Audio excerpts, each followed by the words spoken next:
Vale, ya estamos. Dale, Saray.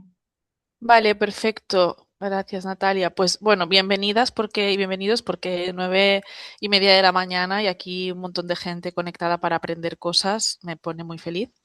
Y bueno, como hoy es el segundo día y ya explicamos algunas cositas del curso, vamos a ir como al grano para aprovechar la sesión de hoy, pero os lanzo un recordatorio porque algunas lo habéis preguntado, que es la dinámica práctica. Ya tenéis colgado desde el Moodle el ejercicio 1 y 2 que corresponden a la sesión anterior y a esta, y los hemos unificado en una misma hoja de tareas para que os resulte más sencillo.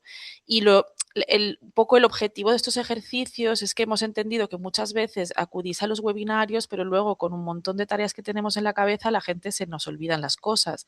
Y el motivo de poner los ejercicios es para que de alguna forma nos obliguemos a consultar pues un pliego, os hemos puesto un pliego modelo, os hemos como obligado de alguna forma a revisarlo, a pensar sobre él, cómo lo mejoraríais, y creemos que esto de verdad como que asienta mucho los conocimientos. Así que acordaos que antes del 23 tendríais que resolverlo. Si no lo resolvéis porque no tenéis tiempo, lo único que pasa es que estas personas que no tenéis tiempo para resolverlo no tendréis un certificado del curso, pero de igual forma sí que os recuerdo que es importante, aunque no lo podáis resolver, que os animo muchísimo a ello, venir el día 30 porque tendremos a un espacio como mucho más abierto para poder hacer consultas a unas expertas que en nuestro día a día normalmente pues no tenemos acceso a ellas o no podemos consultar cosas tan concretas de pliegos de alimentación.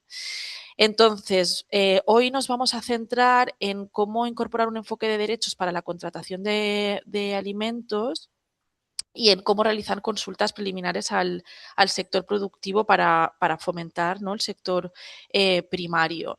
Entonces, por un lado, comenzaremos con Nuria Casajuana, que es abogada y consultora jurídica y experta en contratación pública alimentaria con criterios de sostenibilidad, con la que hemos contado un montón de veces y seguramente muchas personas de las que estáis aquí como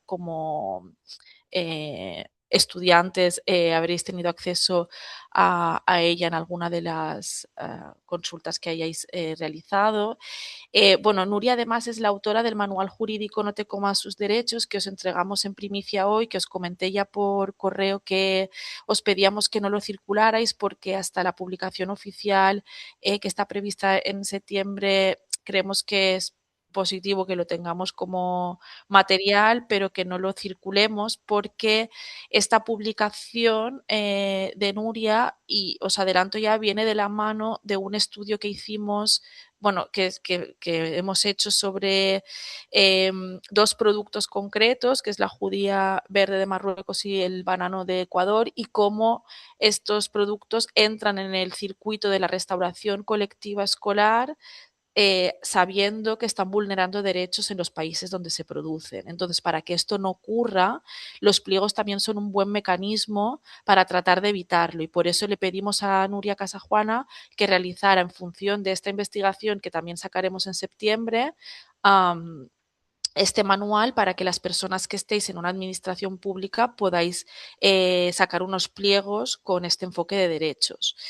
Y por otro lado, pensamos que sería interesante contar con Lorea Lizarreta, que es concejala de Desarrollo Rural del Ayuntamiento del Baztán, que ya hemos contado con ella en otras ocasiones, y viene a traernos un poco la realidad del terreno y nos va a contar la experiencia práctica en las consultas preliminares al sector cuando tuvieron que plantearse licitar, ¿no? O empezar con los proyectos pilotos para licitar los servicios de alimentación de su municipio. Y creemos que es un ejemplo súper valioso para ver cómo desde una administración local se puede dialogar con los productores y productoras del entorno. Y las ponemos juntitas hoy porque pensamos que un gran instrumento para evitar vulneración de derechos en otros países y también en el nuestro propio es realizar estas consultas preliminares al sector. Por eso están en un mismo espacio. Así que vamos a empezar a abrir con toda la parte jurídica y las claves del manual con Nuria Casajuana sin quitaros más tiempo. Así que, Nuria, cuando quieras, adelante.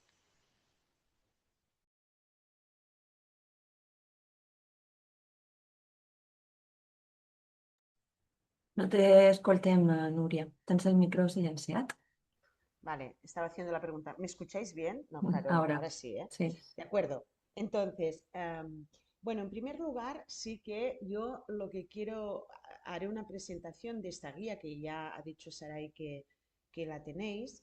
Em, Siempre cuando he tratado la contratación pública agroalimentaria, lo he hecho desde un prisma, pues evidentemente, de producto sostenible producido en el país, producido en el territorio, en el pueblo, en la comunidad, en la provincia, pensando que pues, nuestro país, ¿no?, dispone de todos los productos para poder abastecer, en este caso podríamos decir, a comedores escolares.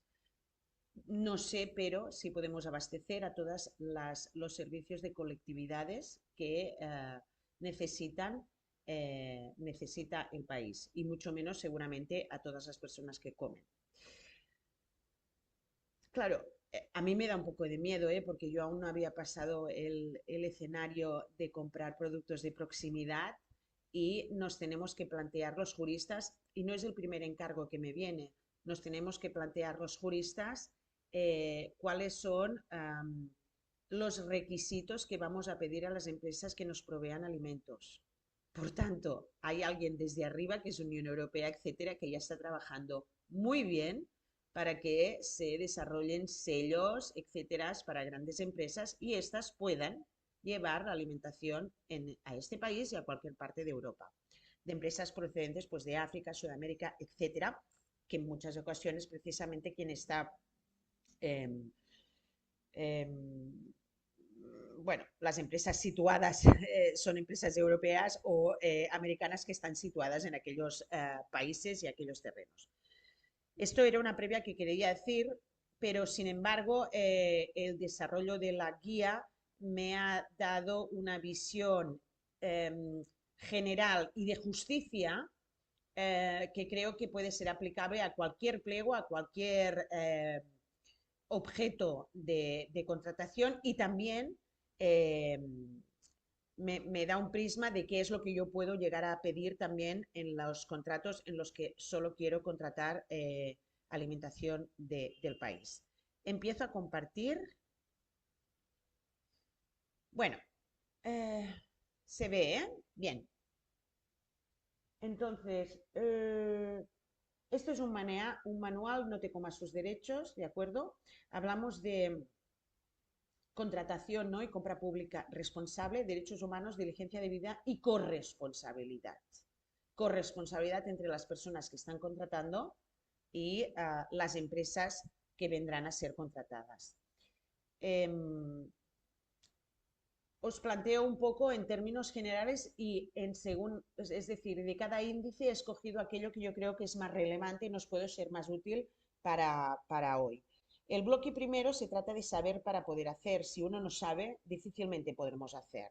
¿De acuerdo? Y los juristas lo sabemos y técnicos lo sabemos. El saber implica pues conocer un poco el entramado legal, cómo está, ¿no?, en términos generales, y también, siempre es una cosa que defiendo, hacer una reflexión a partir de la ética. Siempre había una asignatura que era la ética del derecho. Yo creo que la ética también debe estar presente cuando hacemos cualquier cosa, ya sea un contrato público o cualquier otra acción ligada con la norma.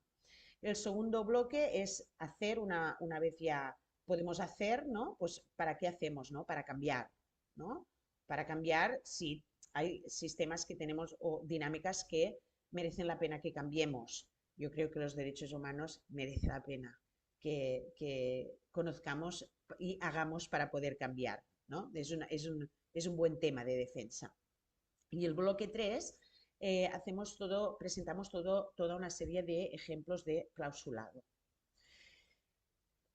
Un poco de índice, pero el índice es mayor, porque hay subíndices, ¿no? Pues en el saber para hacer, ¿no?, exponemos un poco qué son las cadenas de valor globales, qué es el sur, que es el norte, ¿no? Que es, antes decían aquel tercer mundo, ¿no?, el sur, y ahora le dicen el sur global.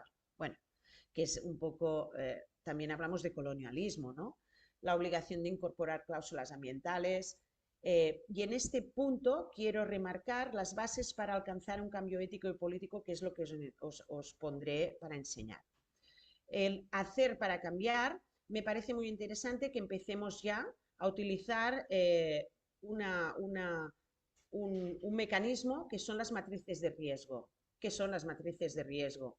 Que, ojo, las vamos a tratar aquí, pero a veces cuando uno hace una contratación y ha oído, uy, hay una empresa que parece ser que igual los trabajadores, no sé yo, si están bien representados, bueno, igual también podemos utilizar las matrices de riesgo y introducir cláusulas más novedosas que no sean sellos, declaraciones de responsabilidad o certificados. Hablamos de la diligencia debida. En este capítulo hablamos lógicamente de los derechos internacionales del trabajo, libertad sindical y negociación colectiva, el tema de la eliminación del trabajo forzoso, la evaluación del trabajo infantil, y lo hablamos de qué es trabajo infantil también, porque trabajo infantil a veces hay países que sí que tienen regulado que, por ejemplo, menores de 14 a 16 pueden trabajar, pero pueden trabajar sin estar en contacto con productos tóxicos, etcétera. Es decir, no seamos cerrados, no es lo que aquí tenemos. Hay otros países que tienen otras cosas. Y ejemplos de clausulado más concreto que trataremos uno. Como decíamos, ¿no? Las bases para alcanzar un cambio ético y político en la redacción de cláusulas. Tenemos que intentar trabajar en la coproducción de estándares y condiciones. En lugar de imponer cláusulas estándar desde nuestra posición, ¿de acuerdo? Coproducir estándares de debida diligencia con actores locales, con sindicatos, con cooperativas, con asociaciones en defensa de derechos. Y hoy en día, de verdad que os digo que una cosa, no sé si buena o mala, ¿no? Pero el tema todo esto de las redes, lo que sí posibilitan es que muchas personas, muchas entidades, muchas asociaciones están y tienen, ¿no? su visibilidad, y a partir de aquí uno hasta puede contactar, ¿verdad? Igual no tenemos que ir hasta allí, ¿no? Que sería muy interesante, pero bueno, no se puede hacer todo en esta vida.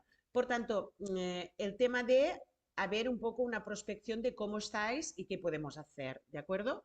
Incluir a estas organizaciones en el proceso de evaluación de las ofertas, como observadores o consultores. Pueden haber algún sindicato del país que esté al tanto de, por ejemplo, hay un sindicato sobre la banana de Ecuador, que lo tengo más fresco, podrían ser observadores de o sea, cuando realizamos este pliego, si ponemos unos requisitos concretos, nos podrían decir, pues mire, este sello o una declaración de responsabilidad de que la empresa que va a proveer el banano respeta los derechos y la libertad sindical, pues igual no es efectivo, porque le van a decir que sí. Si usted quiere, pues no sé, o sea, pida una declaración de responsabilidad o pida que la empresa, disculpe, emita un certificado realizado por el sindicato de que efectivamente se están respetando estos derechos. O sea, le estamos diciendo a la empresa que presente el certificado realizado por el sindicato, no por la empresa, por el sindicato o por los sindicatos, ¿no? Por tanto, una coproducción de estándares y condiciones. Incentivos diferenciados, no solo exigencias. ¿De acuerdo? Se trata de diseñar cláusulas que premien el avance gradual. Una vez fui a un curso y claro, dije, bueno, escolta'm, si el cacao está como está en Ghana, por ejemplo, la producción del cacao representa que hay vulneración de derechos humanos porque hay niños trabajando, etc. Y dije, estábamos en un foro y dijo, pues nada, lo quito y se acabó, ni cacao ni nada. Y me dijo, era una observadora internacional, dice, no es bien esto.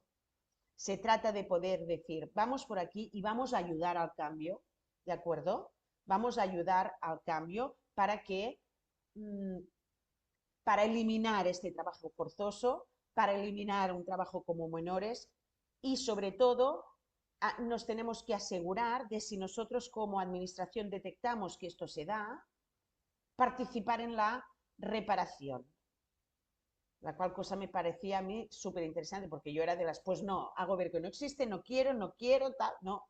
Porque si lo hacen mal, ¿yo qué voy a hacer? No, pues tú, como administración, le puedes participar en el cambio y en la reparación.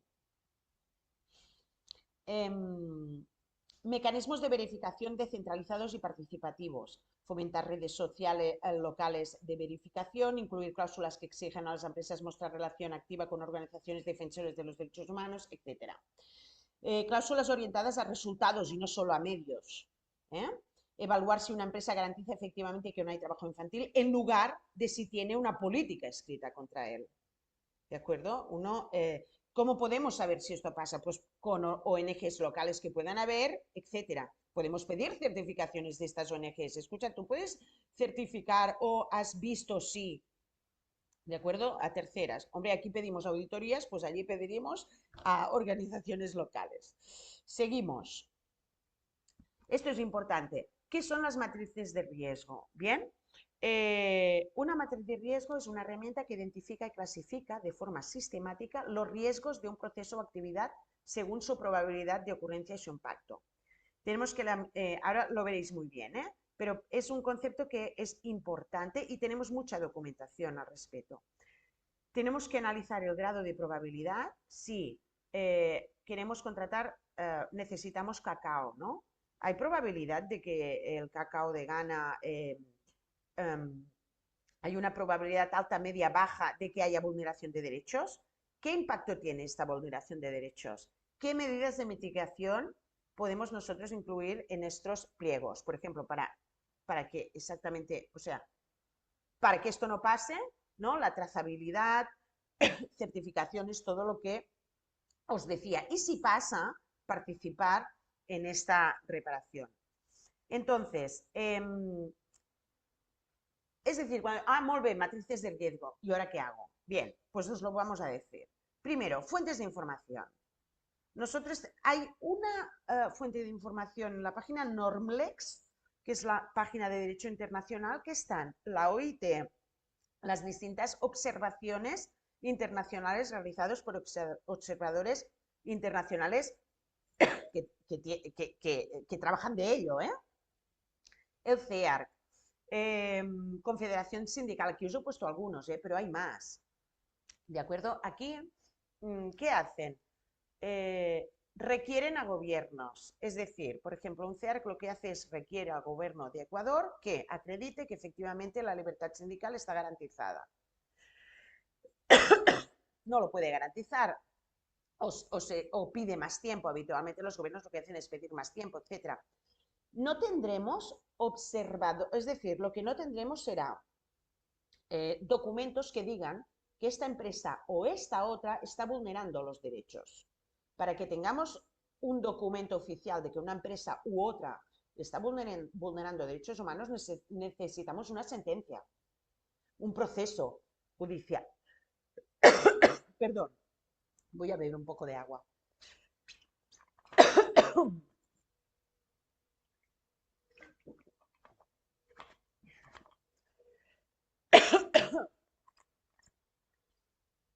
Entonces, aquí lo que tenemos son observaciones y recomendaciones a los países, pero aunque nosotros pensemos que un país está vulnerando los derechos, ¿por qué? Porque no hay regulación legal, porque hay corruptelas en los gobiernos, nosotros no lo podemos eliminar del mapa, ¿de acuerdo? Porque aquel país es país productor. Lo que podemos hacer es licitar y asegurarnos si vemos por fuentes de información que hay matrices de riesgo, decir, hey, ojo, porque aquí se da la circunstancia que este país ha sido requerido por los observadores porque no se dan una serie de derechos humanos, ¿de acuerdo? Se vulneran, perdón, una serie de derechos humanos, pues nosotros ya tendremos una información. Por tanto, alerta, ¿de acuerdo? Alerta. Tendremos que desarrollar cada caso, ¿no? Porque hay los derechos de los trabajadores, pues desde sindicación, ¿no? Aquí he hablado del derecho a la sindicación y a la negociación colectiva, pero está el trabajo forzado, el trabajo de menores, la igualdad de las mujeres, es decir, hay toda una serie de convenios internacionales muy amplios, algunos ratificados por los países o no, pero aunque nosotros tengamos que contratar y necesitemos el producto que se elabora en este país, aunque este país no se haya no haya ratificado el convenio internacional no quiere decir que yo, desde mi posición, no pueda requerir a que la empresa le dé cumplimiento. ¿De acuerdo? Esto es muy importante. Ejemplo, banana, fruta tropical, Guatemala. ¿Qué nos encontramos? Porque lo hemos visto en las observaciones. Obstáculos al registro, actividad sindical, injerencia patronal a los trabajadores, negativa a negociar. Fijaos, fuentes. Pues aquí está, en la guía aparecen todas las fuentes donde está. Es muy entretenido realmente leer todas las observaciones o algunas de ellas. Es realmente es entretenido y a la vez dices, podríais decir más, ¿no? O sea, son muy cautos, los observadores internacionales, dan mucho tiempo a todo, ¿eh? Y ya digo, y no entran en empresas, aunque todos podamos pensar de qué empresa se trata, ¿eh? Por tanto, matriz de riesgo, diligencia de vida, ¿no? Es el saber para cambiar.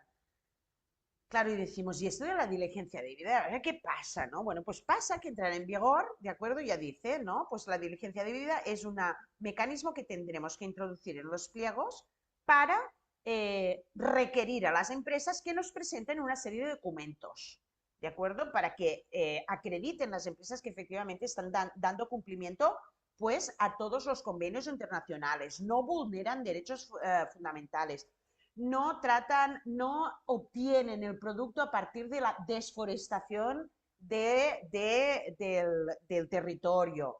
¿De acuerdo? Y claro, uno dice, ojo, que esto van a ser firmas, sellos, certificaciones y dale, y venga, y con esto todos contentos y se acabó y nos vamos para casa y ya lo tenemos. Claro, por tanto tenemos que ser un poco creativos, ¿de acuerdo? Esto no, la diligencia de vida ya vemos, no entra en vigor hasta el 2027 y será de manera gradual hasta el 2029, va de empresas mayores a empresas menores, ¿vale?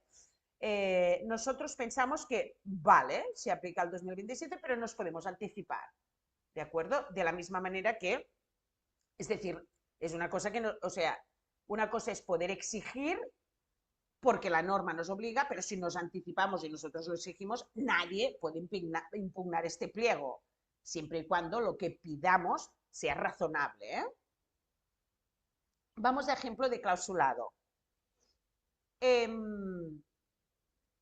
Por ejemplo, una cláusula tipo, en una condición especial de ejecución.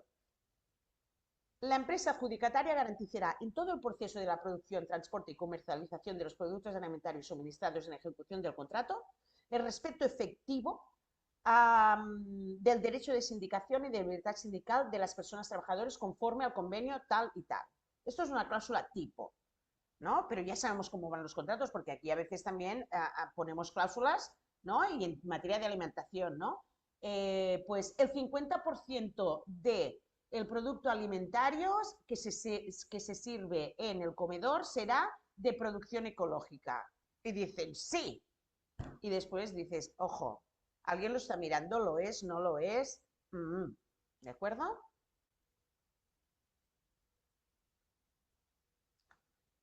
Bien, después miraremos verificaciones, ¿eh? Otros tipos de cláusulas. Hemos hecho una general, pero ahora vamos a cada derecho internacional. Y uno dice, escolta, esto realmente, bueno, mire, esto sí que es casi un copiar-pegar, un momento, en relación a lo que es la definición de los derechos humanos, el desarrollo de los convenios que tratan estos derechos humanos, tenerlo e incrustarlo en los pliegos. Porque estas declaraciones de las administraciones públicas son importantes. No solo tenemos la ley de contratación del sector público o la ley foral de Navarra en su caso, ¿de acuerdo? Tenemos toda una serie de normas internacionales que son muy antiguas, que las tenemos que usar, las tenemos que exponer. Las empresas las tienen que leer, ¿de acuerdo? Entonces, pues aquí algunos ejemplos de cláusulas. Cogemos la una, por ejemplo, obligación de respetar la libertad sindical y no interferir en el derecho de sindicación. Lo pondríamos como condición especial de ejecución, ¿de acuerdo? Porque, claro, O sea, bueno, también se puede poner una prescripción, o sea, cuando decimos que se ponen como condición especial de ejecución, uno lo puede incrustar en la prescripción técnica y replicar también en la condición especial de ejecución, ¿eh?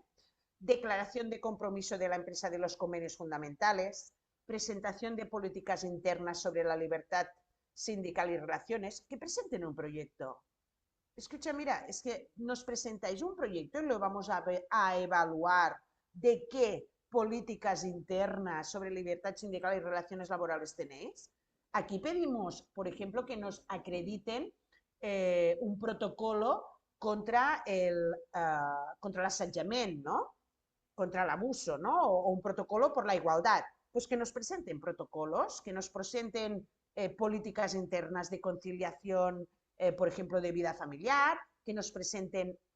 Lo tenemos que pedir a las empresas, no porque estas empresas produzcan en el sur, nosotros debemos pensar, no, es que allí, pues claro, no se da cumplimiento a los derechos y ¿qué van a hacer? No, no, perdón, que nos lo digan, porque probablemente la empresa que nos dice que no está dando cumplimiento a este derecho, igual su NIF es de por aquí, ¿no?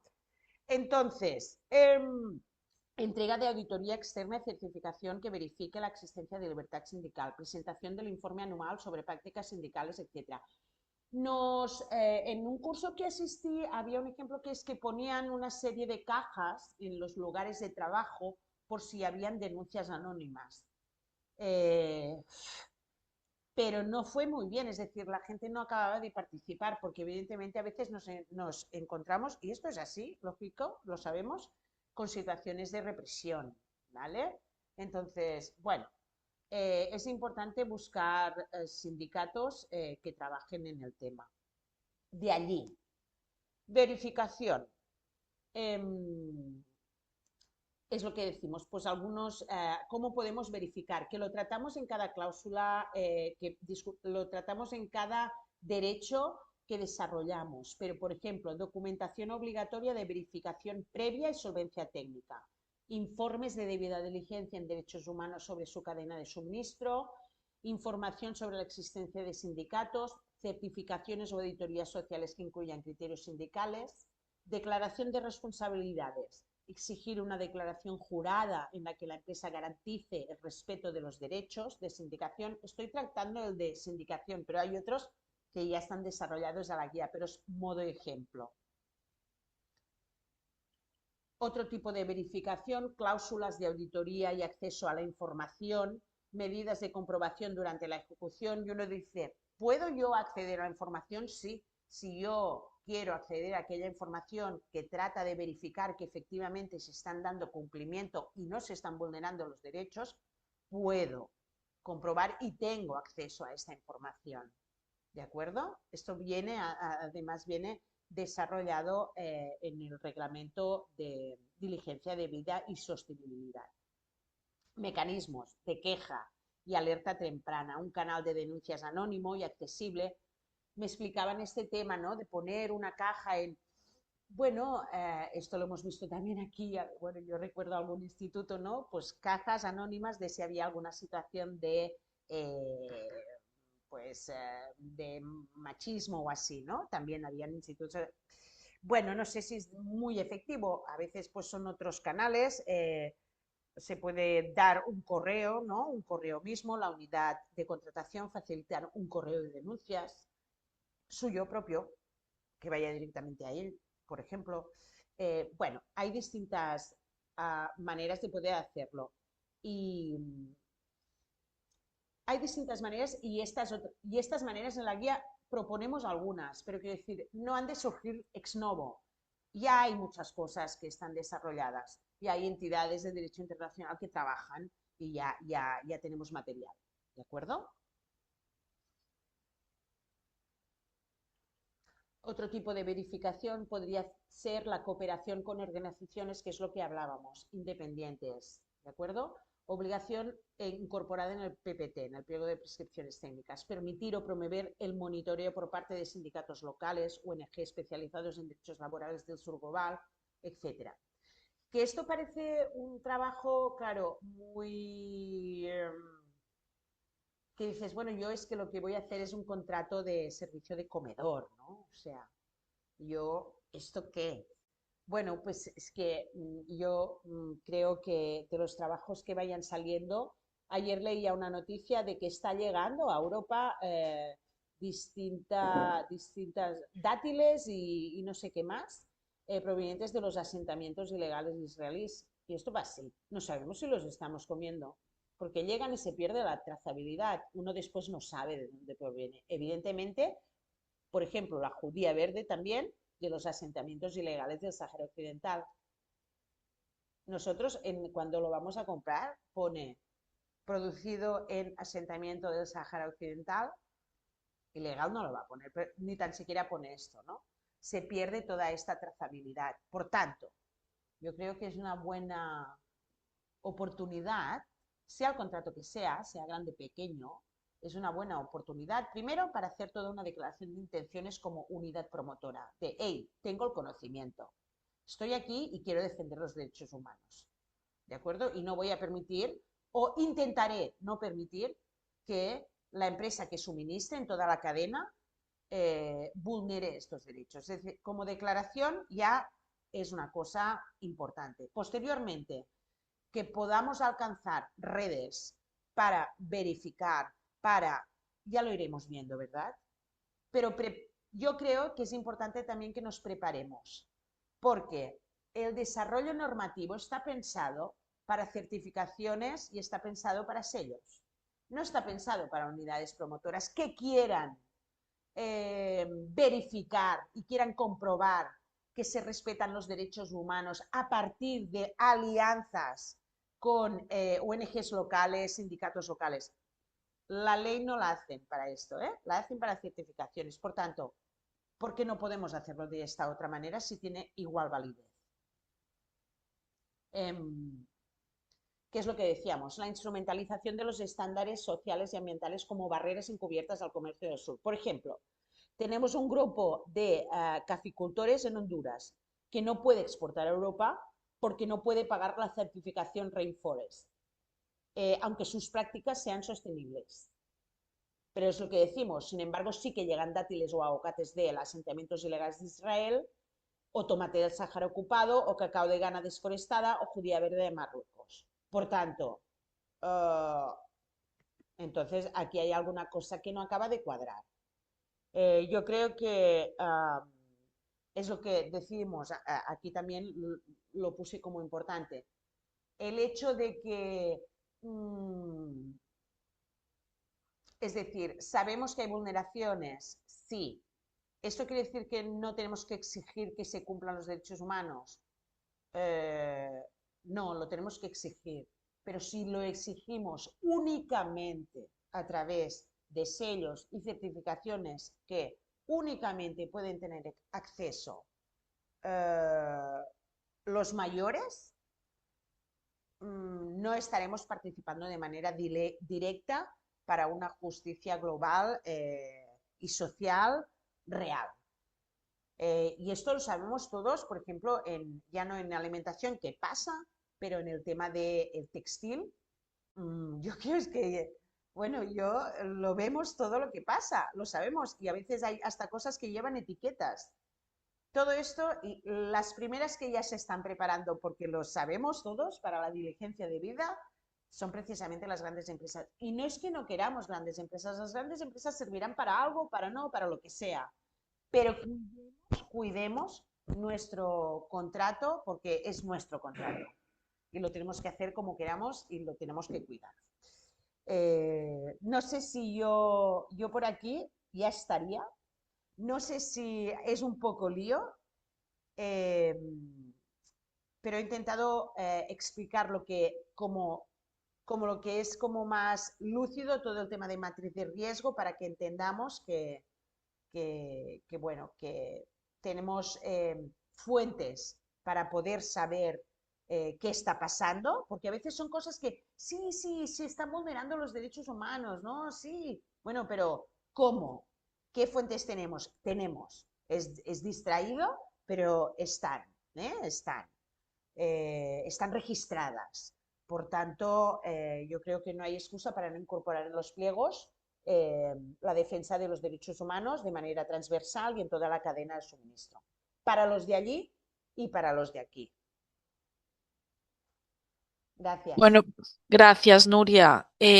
Pues, a ver, una vez más, antes de darle paso a Lorea, yo quería como resaltar el papel, ¿no?, que están haciendo juristas como Nuria, que no es además el primer trabajo que hace en este sentido, porque como ha dejado ver Nuria Casajuana, estamos casi en el siglo XXII ahora mismo hablando de esto, ¿no? Porque yo me acuerdo hace no sé cuántos años que conozco a Nuria, pero al principio ni siquiera cuando trabajábamos en pliegos pequeñitos como los que hemos puesto como ejemplo del Ayuntamiento de Valencia, ni siquiera esto estaba como en mente para poderlo incluir como clausulado, pero la verdad es que desde, bueno, pues desde proyectos como el que estamos ahora gestionando y a través del cual estamos realizando este curso y hemos realizado el trabajo del manual de Nuria, que es un proyecto que se llama No te comas sus derechos, pues pensábamos que teníamos que empezar a mirar allá, ¿no? O sea que es verdad que la normativa europea y sus respectivas transposiciones a los estados están llegando ya. Sabemos que las administraciones públicas pequeñitas y sobre todo los municipios, que aquí estamos, digamos, enmarcados en la red de municipios, estas cosas, bueno, pues a lo mejor son más difíciles de empezar a trabajar, pero obviamente creíamos que teníamos que empezar a hablar sobre esto, ¿no? A lo mejor estáis aquí, no sé, me lo invento, una secretaria de un ayuntamiento pequeño o una jefa de servicio que tiene entre sus manos la redacción de los pliegos de las escuelas infantiles y esto le parece un poco pues eso, una cosa del futuro, ¿no? Es como, a ver, estoy pensando yo en producción local y me estáis hablando de la vulneración de derechos en Guatemala, hola. Bueno, creemos que estas sesiones o estas pequeñas píldoras nos dan, como decía Nuria, un poco las herramientas para empezar a hacer esa declaración de intenciones. A lo mejor en el primer contrato nos da un poco de susto, ¿no? Meter como estas cláusulas porque no sabemos cómo lo vamos a verificar, cómo vamos a poder llegar si no tenemos medios dentro del ayuntamiento para poder hacer este seguimiento. Queríamos como centrar este espacio en dejarlo ahí para que sepáis que existe, porque sí que me gustaría haceros como una pregunta para que después en la ronda de intervenciones lo podamos aclarar, que es, ¿os habíais planteado alguna vez las personas que trabajáis con pliegos este tipo de cuestiones? Porque si simplemente la respuesta es, pues la verdad es que estaba por ahí, pero no nos lo habíamos planteado, yo creo que ya merece la pena, ¿no?, que Nuria nos haya hecho un poco esta exposición para que lo tengamos por lo menos en mente. Esa era un poco la intención. Sabemos que vamos un poco adelantadas en el tiempo, pero creemos que no tenemos que perder la oportunidad, sobre todo porque las administraciones son titulares de obligaciones y como tales deben blindar los derechos a las personas que estamos consumiendo los productos que se licitan, pero también a las personas que lo están produciendo. Así que nada, Nuria, de verdad muchas gracias por el manual, por la sesión esta. Y dejamos las preguntas que os he comentado que podíais ir escribiendo en el chat o también podéis levantar luego la mano y las respondemos luego al final cuando Lorea acabe su intervención, si os parece. Gracias, Nuria. Gracias. Pues nada, sin más, Lorea, cuando quieras te damos paso a ti a tu presentación. Vale, muy bien. Bueno, buenos días a todos y todas. Yo soy Lorea Lizarreta, que a ver si se me escucha bien hoy. No Saray, mucho, Lorea. Se escucha cortada. ¿se me Igual, escucha bien? No. a ver, ahora, sin cámara mucho mejor. Vale. Bueno, pues si no os importa, vamos a quitar la pantalla, que estoy aquí en un pueblo de norte de Navarra y no tenemos muy buena cobertura. Así que estaré sin pantalla, pero os voy a ir enseñando la presentación. Y, y- y-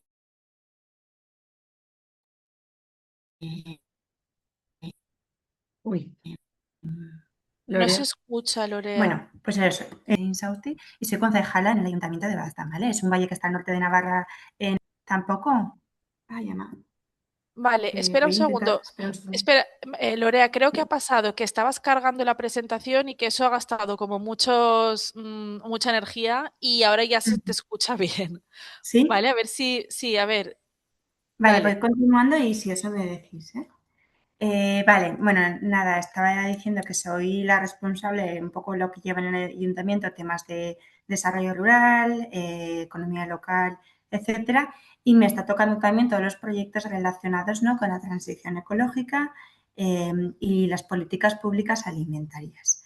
El Ayuntamiento de Baztán, desde los inicios, es miembro de la Red de Municipios por la Agroecología y, bueno, pues ha sido un poco la entidad o la red que nos ha abierto las puertas para empezar a abordar todas las políticas públicas y también, ¿no?, que hemos aprendido muchísimo a través de otras experiencias, otros municipios que han puesto proyectos de este tipo, expertos como Nuria que hoy tenemos con nosotras y que la verdad que es que estos proyectos son réplicas o ideas que están cogidas de otros.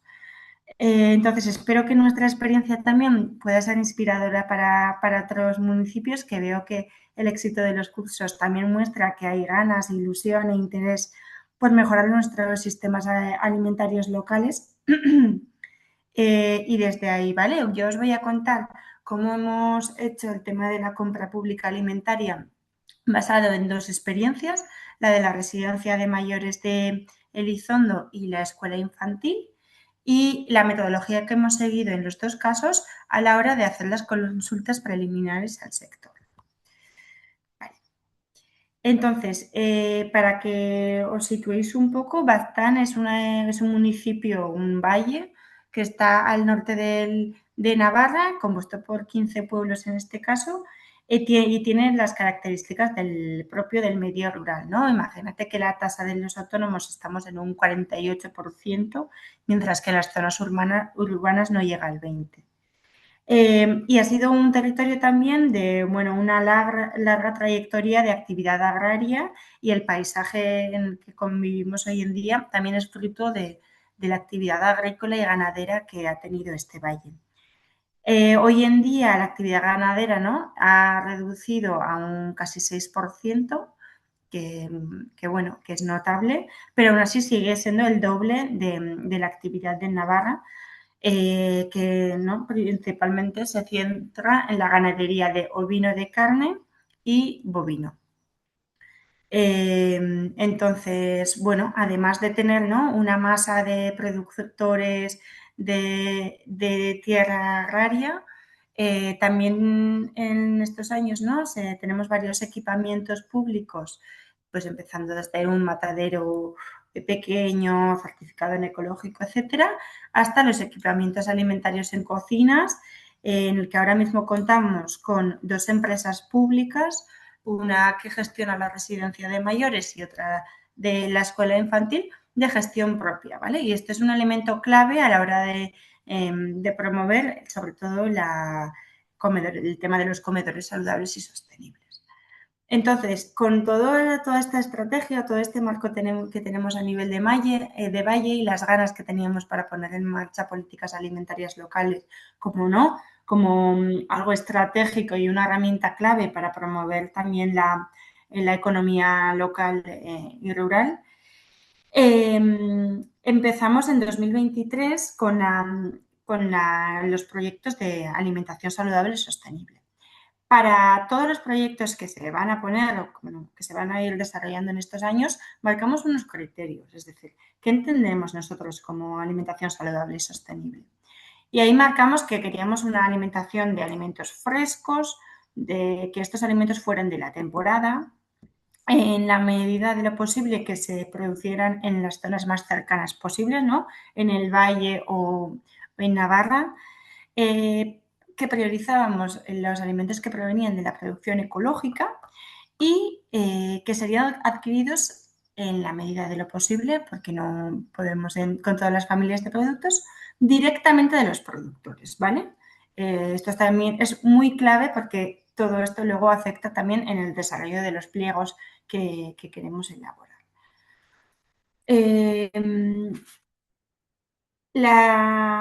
¿No? O sea, si queremos, este último detalle que he comentado, ¿no? Unos proveedores que fueran directamente, ¿no? Unos alimentos abastecidos por el sector primario, requiere también que se trabaje de la mano con la producción local, ¿no? Con el sector primario en este caso, pero no, si vamos a mirar al sector primario, el sector primario es muy amplio y dices, no hay una voz cantante de a quién vamos para hacer estas consultas preliminares, ¿no? Entonces sí que en nuestro caso, como se había hecho la criba de que priorizábamos a la venta directa, en este caso el de registro de canales cortos de comercialización, y por otro lado la producción ecológica, ¿no? Entonces ahí ya tenemos una base de datos para identificar el nicho o los productores y productoras que queríamos trabajar con ellas. En estos canales cortos de comercialización, que estábamos hablando de local y ecológico, ¿por qué es importante que se hagan estas consultas preliminares o esta interlocución y colaboración con el sector productor? Bueno, pues por un lado, porque no podemos empezar a lanzar un pliego o una contratación pública sin conocer si van a ser capaces de responder a estos suministros, si van a tener disponibilidad, si logísticamente están preparados, etcétera, etcétera, ¿no? Y si no estamos garantizando todo eso, nuestra compra pública no va a ser una herramienta para el desarrollo rural del territorio. Entonces, ahí veíamos un hueco muy importante que había que trabajar con ellos antes de empezar a lanzar ningún procedimiento jurídico. Vale. ¿Cómo establecemos esa interlocución con los productores, ¿no? A la hora de, tal como os he dicho, ¿no?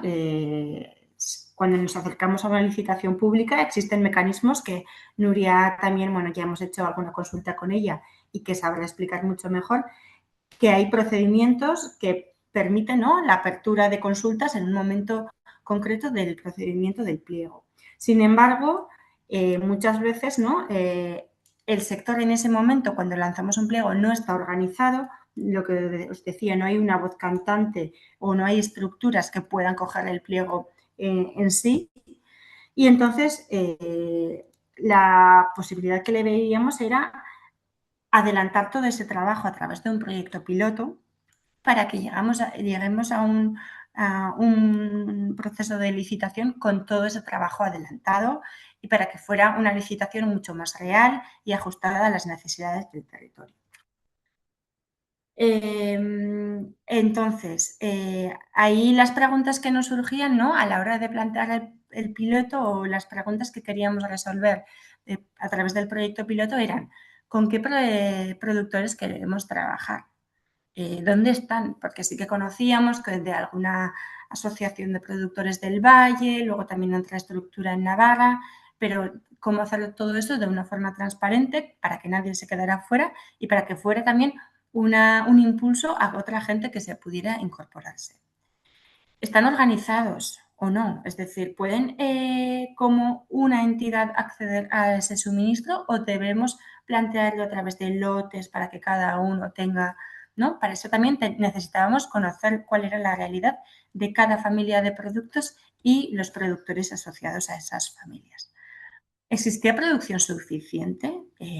Bueno, ahí hemos visto un no en algunos tipos de productos y que han encadenado otros proyectos productivos para abastecer esta insuficiencia de producto hortícola.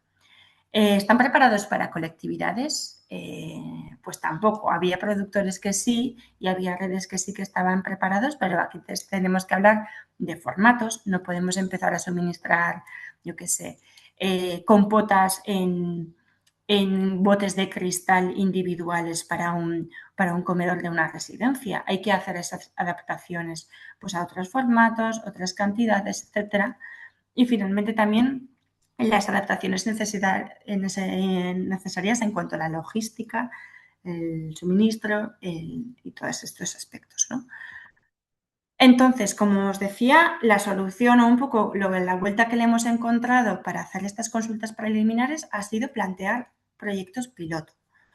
En estos proyectos piloto, en ambos casos, tanto en la residencia de mayores como en la escuela infantil, había un eje de estructuración y organización con el sector primario.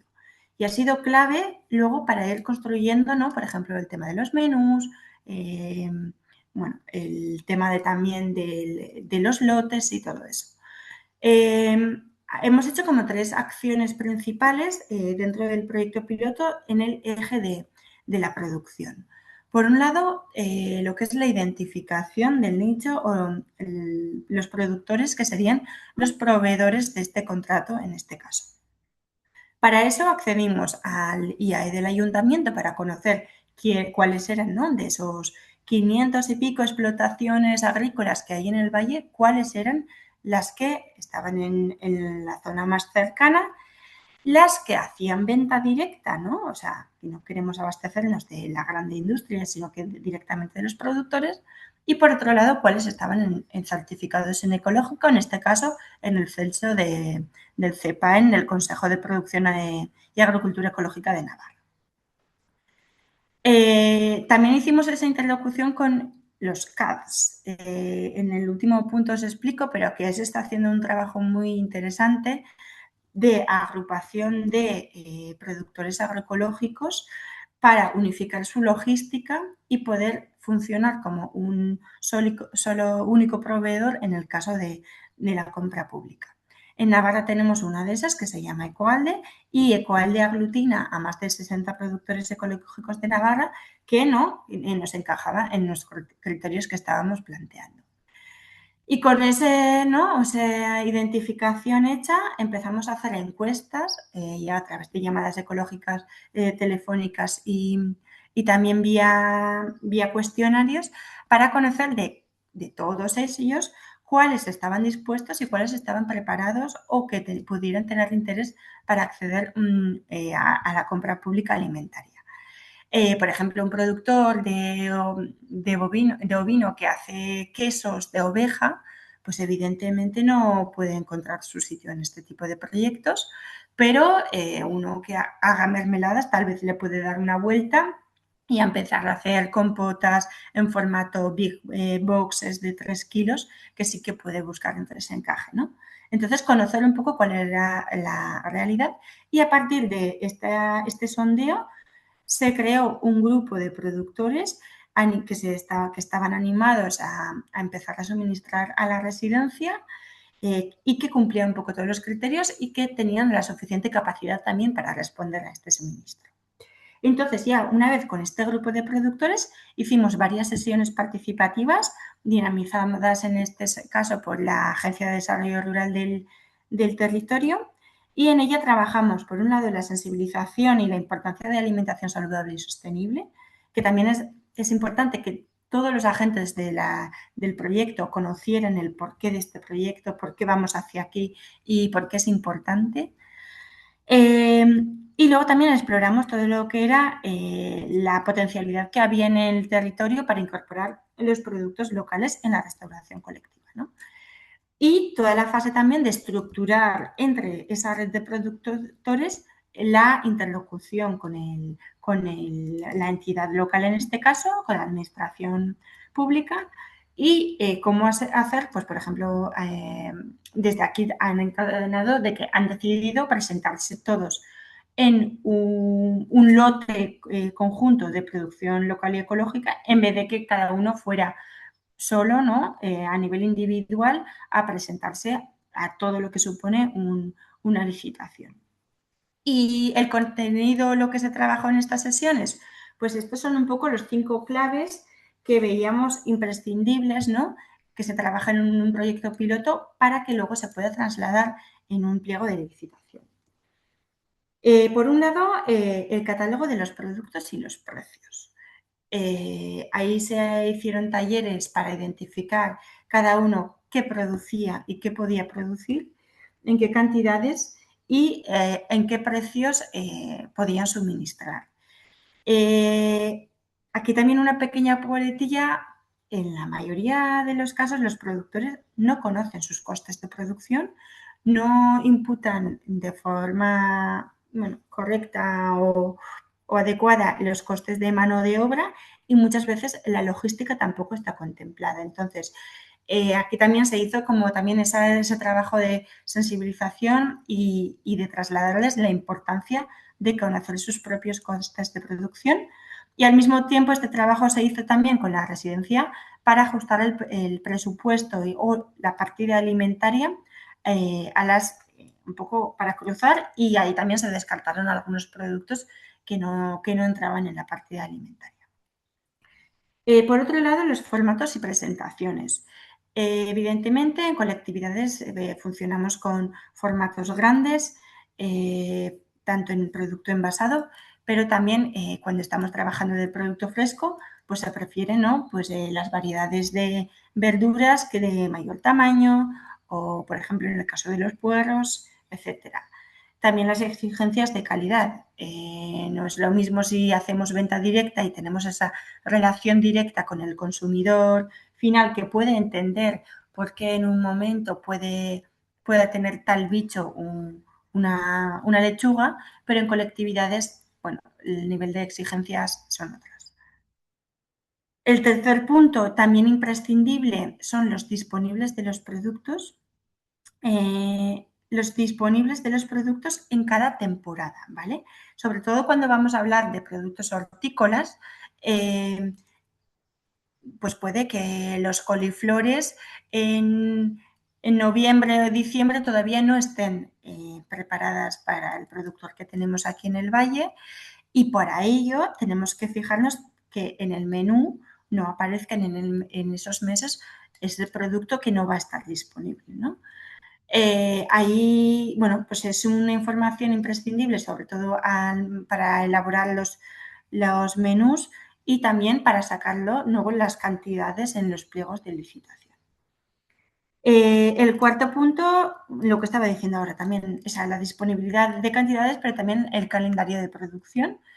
Y por último, la logística y distribución. Ahí trabajamos un procedimiento logístico con todos los productores y la cocina, ¿no? Al mismo tiempo, para que la cocinera supiera que tal día tiene que hacer los pedidos para que el productor de yogures le dé tiempo de elaborar los yogures, de hacer el reparto y para que el tal día lleguen los productos a la residencia, ¿no? Entonces ahí se crea un poco todo el circuito de los repartos y los días de reparto y días de pedido para que no hubiera luego incidencias, por ejemplo, que, ¿no? O sea, el comedor tiene que seguir funcionando los 7 días de los 365 días del año y para que no hubiera esos cortes de suministro.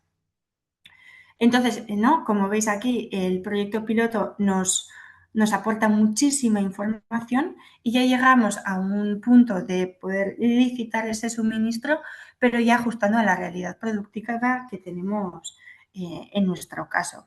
Una lista de alimentos locales y de temporada identificado, con sus cantidades, con sus precios, con una producción organizada, lo que os decía, que han decidido a través de Ecoalde presentarse a este pliego.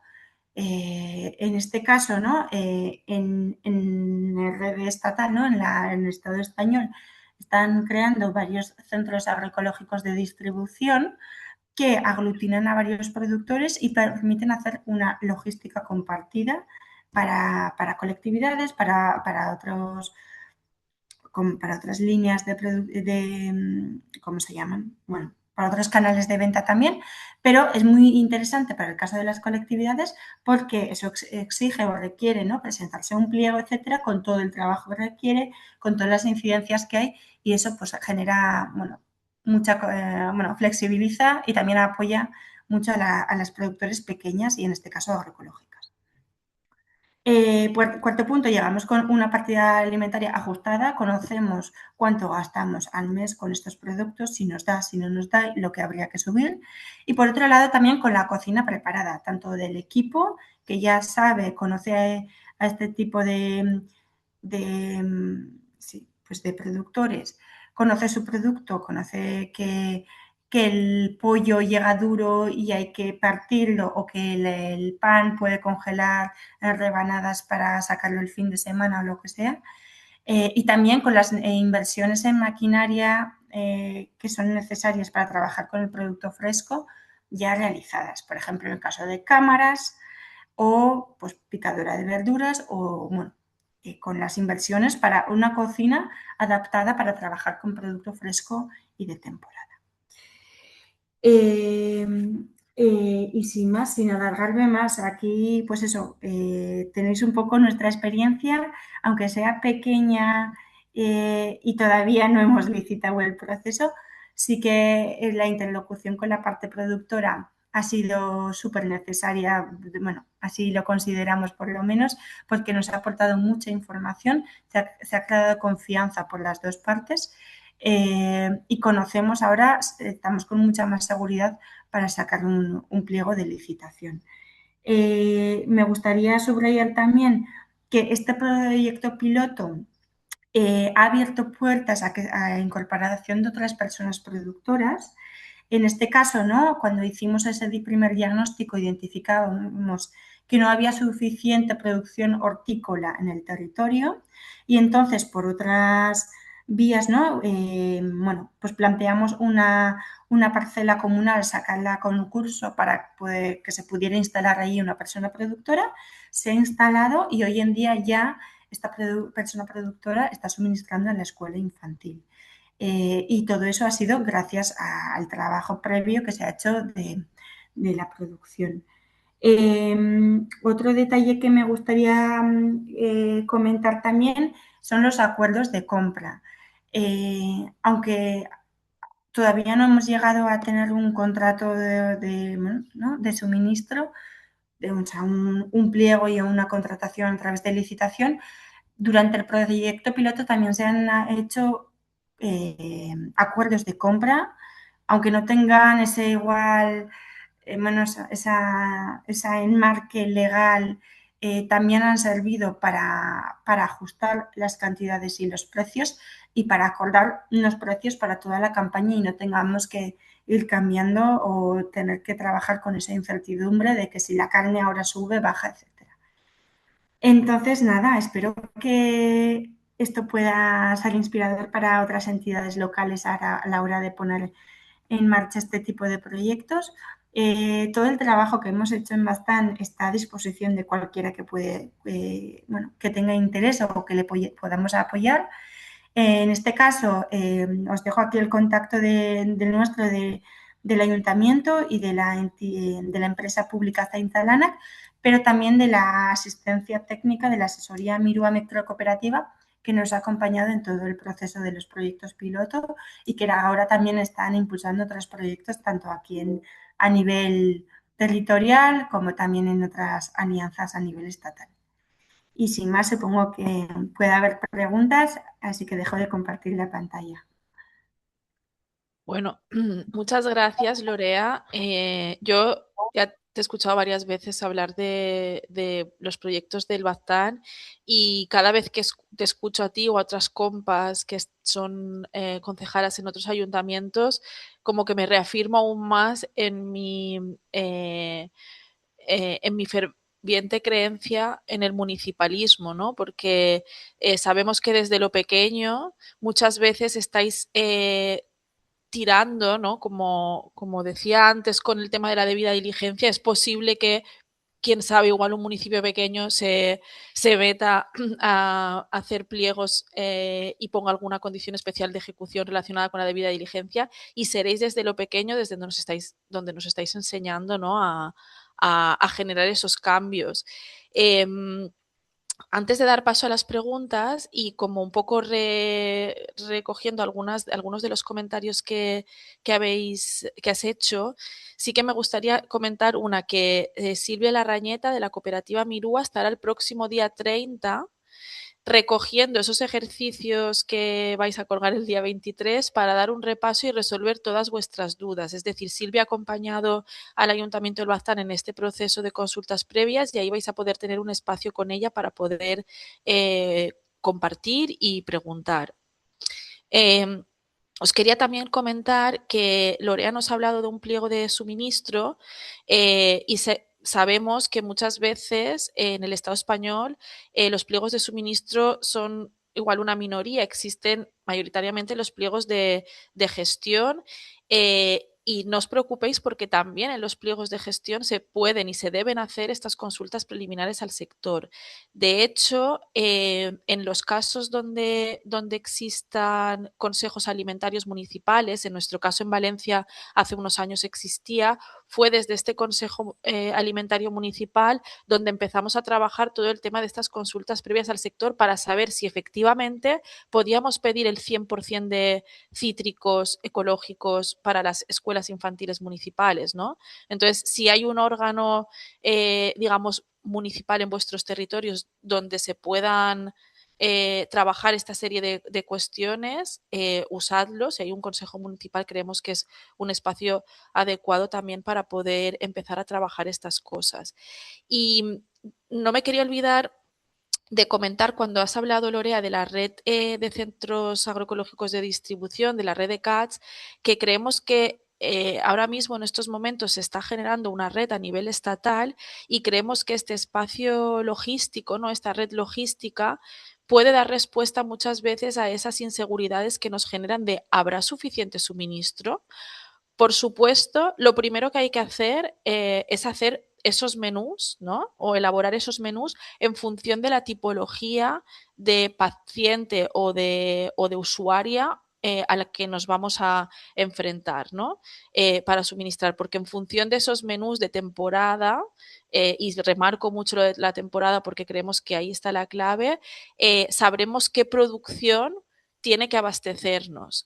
Digo esto porque esta red de centros de distribución, a lo mejor nosotras, obviamente aquí pues no tenemos plátano, ¿no? Pero si está Biocanarias en esta red de centros de distribución, tal vez a través de esa red conjunta podamos suministrar en un municipio que está en Valencia un producto que está más lejos, ¿no? Pero que nos ofrece una garantía de que ese producto va a llegar a nuestras manos sin, bueno, pues con unos precios establecidos teniendo en cuenta esos costes de producción que comentaba Lorea, o a lo mejor estamos hablando de que en Mallorca no hay algún tipo de producto por su estado insular, ¿no? Pero PEM, que es la producción, o sea, el grupo de productores que está en la red de CATS, puede abastecerse de Horta Cuina que está en Valencia o de otro tipo de alimento que se da en otro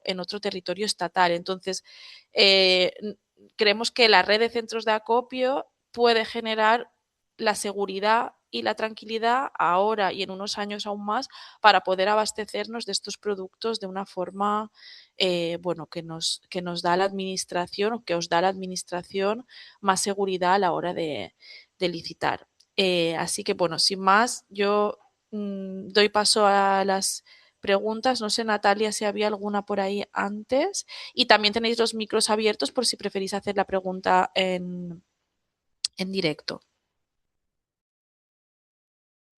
Hay una pregunta anterior. ¿Las lanzo yo, Saray? Dale. Vale. De Javier García para Nuria. Pregunta, ¿existe algún sello nacional o europeo que nos evite tener que verificar producto por producto adquirido? ¿Alguna entidad o grupo que se ocupe de verificar que las bananas, judías, dátiles, etcétera, se producen cumpliendo con los estándares internacionales de comercio justo y garantías sanitarias referidos en la ponencia? Empezamos por esas si queréis. Creo que las siguientes van para Nuria. Si tenéis alguna pregunta más para Nuria, la podéis poner en el chat. En cuanto a las garantías sanitarias, evidentemente Europa impone, ¿no?, unas normas básicas a nivel sanitario. Es decir, yo no me las conozco, pero es que, es decir, lo tiene que hacer por seguridad alimentaria, ¿no? Principalmente, ¿no? Sí que son, yo creo que hay unos estándares a nivel de seguridad alimentaria, pero son más laxos que los que la Unión Europea aplica aquí, porque en esta guía también habrá unas investigaciones de algunos productos y algunos alimentos y queda súper claro que o sea, los productos químicos utilizados son hace, no sé, 15 años que en Europa no se utilizan. Es decir, hay toda una serie de prácticas. Entonces, en cuanto al tema de seguridad alimentaria, yo creo que hay una normativa, pero inferior. Evidentemente, los productos que están producidos fuera de la Unión Europea no tienen los estándares sanitarios de seguridad alimentaria que tienen los producidos en la Unión Europea. Esto está clarísimo. Lo que sí que hay es una página, bueno, que se llama, esto es la red de alerta, ¿vale? Se llama RAS, red de alerta de la, bueno, Rapid Alert System Feed and Food, ¿vale? Aquí están registradas todas las alertas de productos alimentarios que puedan llegar a la Unión Europea. Notifica pues el país de la Unión Europea que lo vea, ¿no? Cuando llega el producto, pues no sé, hay pues desde hace, no sé, en un intervalo yo creo de 20 años, pues unas 31.000 notificaciones de mal estado de la comida o presencia de fungicidas, presencia de... Y hay, o sea, hace poco encontraron también en no sé qué verdura concreta de Marruecos, pues un nivel más elevado de químicos. En cuanto al tema, y lo que hacen es retirarlo, y vale, bueno, esto yo creo que es como una ruleta, ¿no? Pues lo retiramos, tal, hasta el día pues que a alguien le sienta mal algo, pero igual dirán, no, es que tu cuerpo no lo aceptaba, pues no sé. O sea, yo creo que todo esto está como muy ya, o sea, claro, desde un punto de vista nuestro, pues no tiene sentido, ¿no? Que aquí se exijan unas cosas y dejen que se entren otras con otras bien distintas. Es un poco tonto. En cuanto al tema de si hay alguna etiqueta que se cumplen los requisitos del tema de no vulneración de derechos internacionales, no. O sea, no. Tenemos la etiqueta de comercio justo, tenemos seguramente, creo que hay alguna etiqueta a nivel textil, pero sí, o sea, no tenemos ni, o sea, aquí no, ningún estado, Europa no está verificando que efectivamente aquello que entre no cuente con una vulneración previa de derechos humanos. No, ni lo verifican ni creo que tiene intención de hacerlo. Uh -huh. Tenéis, bueno, continúo con las preguntas por orden, si os parece. A ver.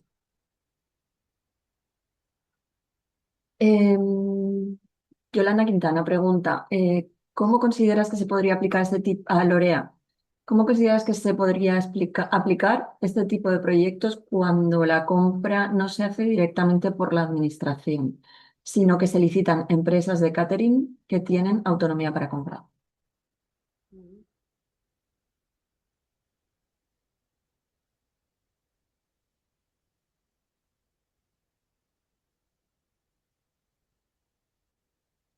Lorea, no te oímos. No sé si... Yo creo que está... no va. Ah, Ah, No está se oye. paralizada. Sí. Yo si queréis contesto, porque esto de que, o sea, perdón, pero, dale. a ver, hay el contrato de suministros y el contrato de gestión, ¿no? Gestión de servicio de comedores, gestión de servicio de el comedores de, pues, del hospital. Esto de que, o sea, esto de que la empresa tiene autonomía para comprar lo que le plazca no es verdad. Es decir, en la licitación, en el pliego de un servicio, ¿de acuerdo? Nosotros pues licitamos un servicio de comedor, caso escuela, que son estos contratos mixtos, licitamos el servicio de comedor y el servicio de monitoraje. En los hospitales no, licitamos el servicio de comedor, lo que pasa que por las distintas personas y padecimientos que tienen, ¿no? Los menús son más diferentes, pero lo que es la materia prima, en este contrato de servicios podemos poner características de la materia prima.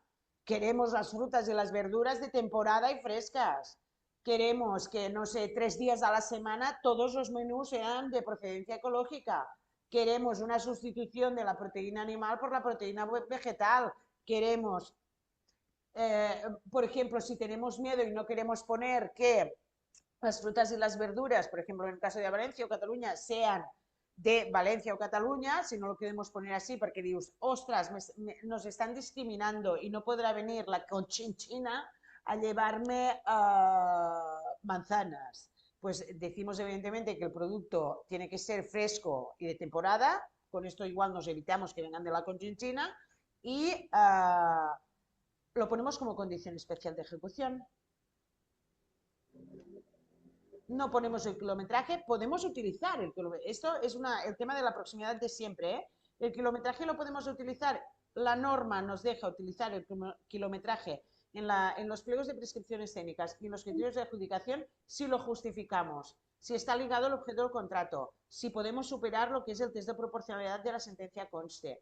Yo creo que por el tema del CO2 se puede justificar, por el tema de la preservación de los nutrientes de los alimentos se puede justificar, etcétera. Pero si hay alguna administración que le da miedo, porque esto quiere decir que le van a impugnar el pliego empresas, pues las características fresco, de temporada, de producción ecológica, etcétera, y en condición especial de ejecución, fruta y verdura de mi comunidad autónoma. Yo no lo diría así, diría fruta y verdura en un radio no superior a tantos kilómetros. Como condición especial de ejecución, ¿cuál es la empresa que dirá que la estoy discriminando? ¿Cuál? Si solo lo aplico a una empresa que es la que gana el pliego. Todas tienen opciones a presentarse. Entonces, lo que quiere decir, perdón, es que un contrato de servicios, la empresa no es soberana para comprar lo que le plazca en relación a la materia prima. Lo debemos incorporar en el pliego.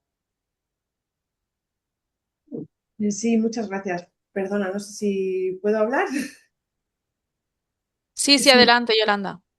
sí, ese tipo de premisas o de cláusulas sí que constan en los contratos y sí que se pone, ¿no? Pero yo quería como dar un paso más.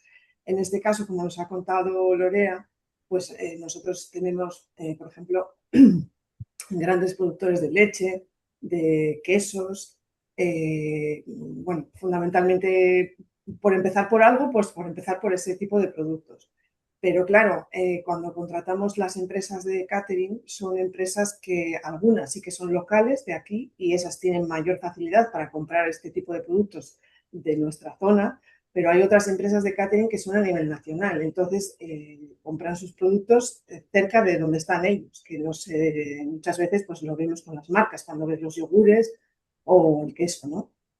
Entonces, a mí me gustaría dar un paso más en ese sentido y acercar un poco más, aunque sea el proyecto de una comunidad autónoma, a lo que comentaba Lorea a nivel más local.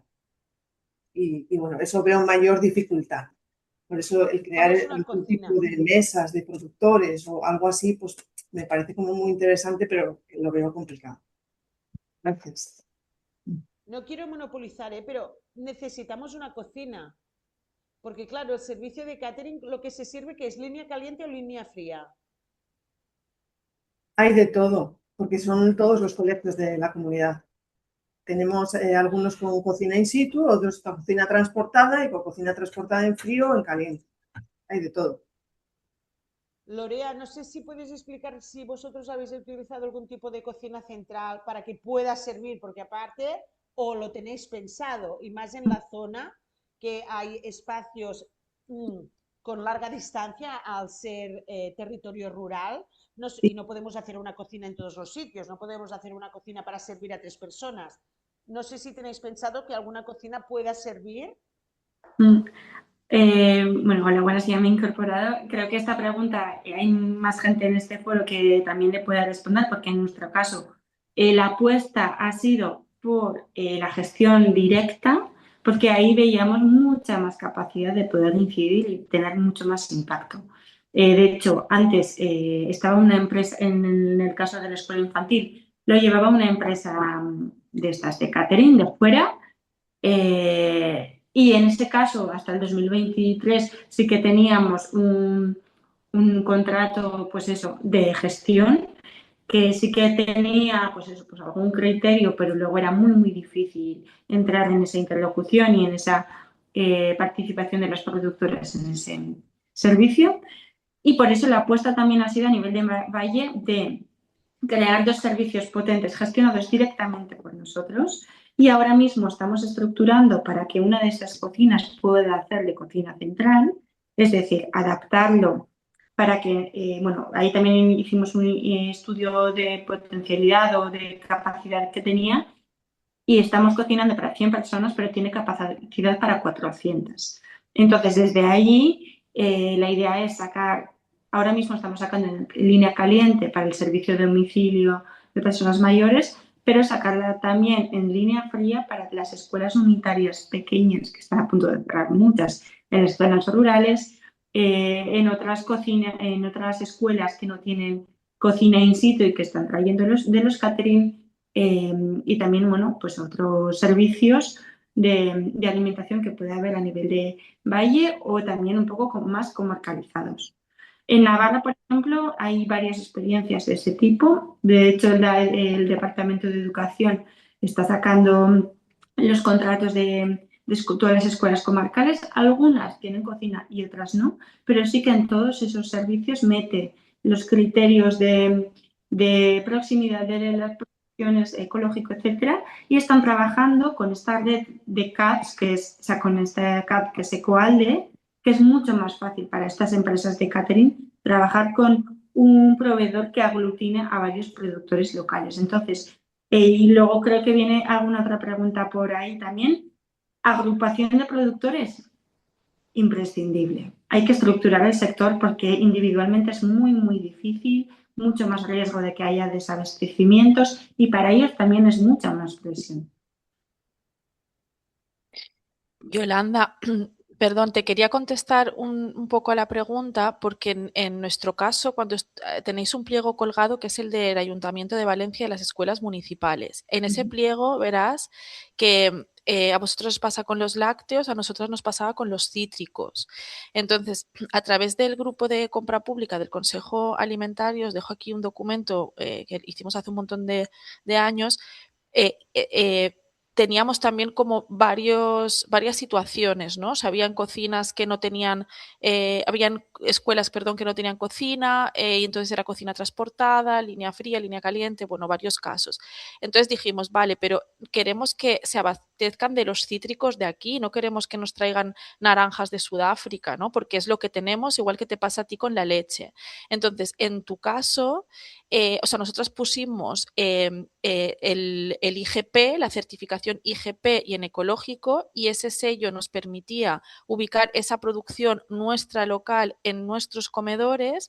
En vuestro caso, no sé si existe la posibilidad de hacer la leche, o sea, como de utilizar la especialidad tradicional garantizada como leche certificada de granja y utilizar el criterio de canal corto de comercialización como condición especial de ejecución, definiendo vosotras a qué os referís con canal corto, porque nosotras en Valencia tenemos una definición por un decreto que es como máximo un intermediario, no sé si en vuestro territorio existe una definición y si no también la podéis hacer vosotras en el pliego, de tal forma que cualquier empresa que quiera proveer a vuestros coles de leche tendría que acotar mucho más, aunque venga la empresa, me da igual, de Guadalajara, no sé, de donde sea, tendría que acotar esa, aunque es una gestión, ¿no? O sea, no es un suministro y es una gestión integral, tendría que adaptarse a que vosotras decís que la leche tiene que ser y el queso en estas condiciones, canal corto y con este sello digamos, de trazabilidad, para que podáis de alguna forma bueno, pues acotar al máximo que queréis darle continuidad a vuestras productoras, porque recordamos en estos cursos lo que queremos es que, o lo que pretendemos es que el sector primario pueda sobrevivir, porque tenemos una situación realmente delicada con nuestro sector primario estatal, me da igual que sean productores de leche, que de ganadería extensiva, que de producción agroecológica en hortícolas. Entonces, lo que pretendemos es que a través de vuestros contratos este sector productivo tenga un canal estable. Entonces, sé que da miedo, pero yo animo a que hagáis esas consultas previas al sector para ver si es posible hacer como todas estas, detallar de esta forma en los pliegos este caso. Muchas gracias. Eso sí que, bueno, la IGP no la tenemos en el caso de la leche o yogures o el queso. En otros productos sí que tenemos algunas IGPs, pero bueno, sí que lo hemos introducido, pues eso, con el canal corto de distribución. A ver si este año pues conseguimos mejorar un poco ese punto. Muchas Súper, pues gracias. ánimo. Gracias a ti. Vale, Perdonada, ¿hay más preguntas? Sí. sí, bueno, hay unas preguntas que son mías. Y nada, os animo que como quedan, bueno, ya estamos aquí sobrepasando un poco el tiempo, pero podemos dejar unos últimos 5 minutos si os parece, para ir cerrando por si tenéis alguna otra cuestión. Em, entonces, mi pregunta es para Lorea, que son, bueno, como 3 preguntas. Quería saber un poco más el acercamiento inicial a vuestros productores y productoras del territorio. Has dicho que en el proceso se ha reforzado la confianza, pero como por saber un poco cuál era la actitud inicial con la que se presentaron, bueno, a encuestas y a primeras sesiones. Y luego, pues si ha habido algún cuello de botella, como que cuál ha sido el mayor cuello de botella o reto a lo largo de las fases del proceso que has ido comentando.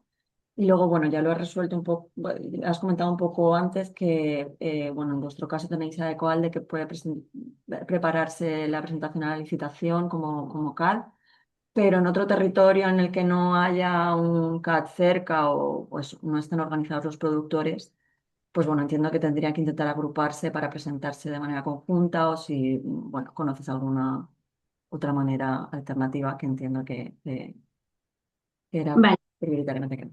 por por el acercamiento, cómo ha sido el proceso, bueno, ha sido muy bonito y bastante apasionante también. La gente ha acogido con mucha ilusión. Eh, Ahora justo estamos haciendo un cierre del piloto y valoración del impacto que ha tenido. Hemos hecho también feedback con los productores y están, bueno, pues bastante agradecidos. El servicio que se les da en el caso de la escuela infantil están más satisfechos, pero porque al final es una cocina mucho más pequeña, hay una sola cocinera para 60 alumnos. En caso de la residencia, pues hay más tralla, los envases reutilizables no llegan tan limpios.